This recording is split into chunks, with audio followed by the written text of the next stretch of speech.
Okay, welcome back.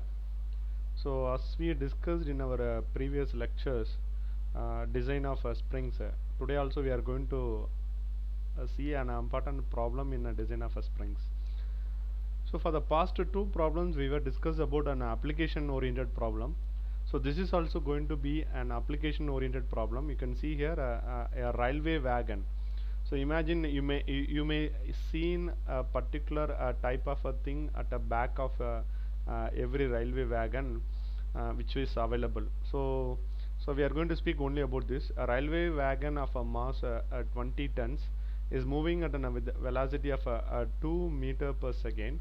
So it is brought to rest by two buffers with spring. So I hope you may see this particular thing which is present in the back side of every wagon, which consists of a which is named to be as a buffer, which consists of a springs.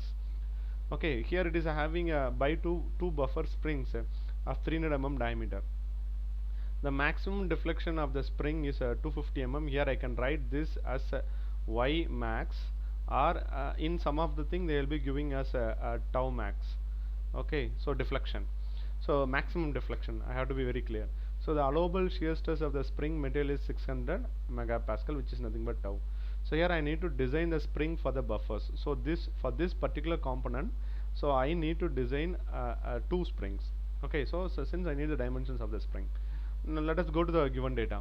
So the mass of the particular railway wagon is given as 20 tons, converting into kilogram, 20 into 1000, which is nothing but 20,000 kilogram. Velocity of the railway wagon, which is nothing but 2 meter per second. The diameter of the spring is 300 mm.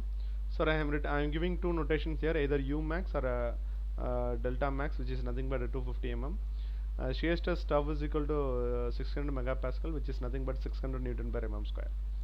Okay, so obviously we know that the kinetic energy of the wagon can be written as a half into mv square. Okay, half into ma square. So here we know the mass and we know the velocity. So this is what the kinetic energy of a particular moving wagon. And also we know that the energy stored in the spring, we have seen in our previous problem itself, which is nothing but 1 by 2 into P into delta max. Here 2 in the case, because the number of spring is 2. So we have to consider the energy stored for two springs. Okay, it can be considered as 250 P, since I doesn't know what is the load exactly acting on the spring. I doesn't know what is the load exactly acting on the spring. So P is unknown value. So let us consider this as a number 1, kinetic energy of the wagon as a number 1, and we can consider the energy stored on the spring at number 2. Now let us equate both the things, because both will be equal. The kinetic energy of the wagon and the energy stored in the spring would be equal. Equating both the two, I can find out what is the load which is acting on the spring. So which is nothing but 100. So which is I'm sorry. So which is nothing but 160. So which is nothing but 160 into 10 to the power 3 Newton, which is nothing but 160 into 10 to the power 3 Newton. Okay. So now I need to find out the diameter. So here I am going to what I am going to do is I am going to find out the diameter with the help of the torque which is transmitted. So we know that torque is equal to load into radius. Since we know that the spring would be like this, imagine the spring would be like this. So I can tell from the center the distance can be tell as it can be r, or otherwise it can be written as a capital D by 2. It can be written as a small r, or it can be written as a capital D by 2. Okay, so we obviously know that always the torque transmitted would be written as a load into the distance. So it can be written as a D by 2. Okay, so we know actually the diameter value is actually given in our problem, which is nothing but 300 millimeter. So we know the load also, which is acting 160 into 10 to the power 3 newtons, with which I can find the torque. Again the same torque can be written as T is equal to pi by 16 into tau into d cube. So in which this formula I know the torque value, I know the shear stress value, since I can find out what is the diameter of the coil. Okay, so what is this particular diameter? This is called a small d. So this is called as a small d. So that is what we are finding out here.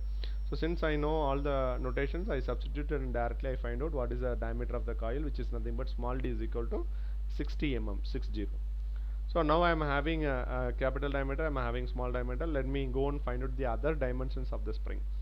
So to find out the number of turns in the spring, let us go to our data book page number 7.10 for a circular cross section. We know the formula y is equal to 8p d cube n divided by g d power 4, from which I know the value of y, which is nothing but deflection. I know the value of p, which is nothing but the load.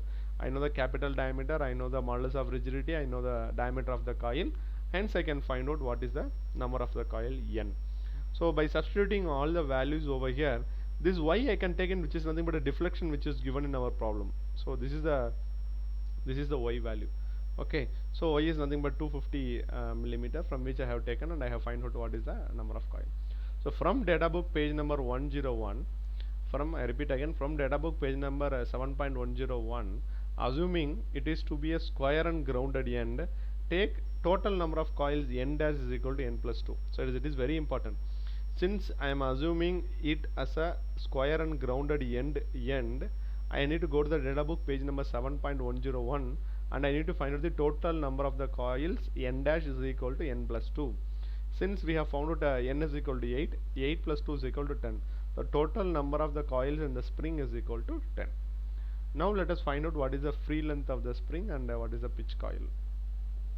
So free length of the spring can be written as n dash into d plus y plus 0.15 y. I know the value of n dash, I know the value of d, and I know the value of y max. Here exactly you have to substitute y max. Okay, which is equal to 10 into 60 plus 250 plus 0.15 into 250, where 250 is nothing but a maximum deflection, with which if I substitute the values directly, I can find out what is the free length of the spring LF is equal to 887.5 millimeter. And I know the formula for pitch of the coil, which is nothing but P is equal to free length divided by n dash minus 1. So I know the free length value 887.5 divided by n dash is equal to 10 minus 1, which is nothing but pitch is equal to 98.6. So in my previous lecture itself I told that what is the notations we know that. So when these coils are being connected with each other, the length what we get would be called as a LS. Okay, if it is been compressed, and the total without any load applied, I can say it is a LF, and the distance between these two crest of the spring or different between two coil, I can say, which is nothing but a pitch of the coil. So with which we have designed a spring for a buffer which is available in a railway wagon. Okay, so let us discuss some other problem in next lecture. Thank you.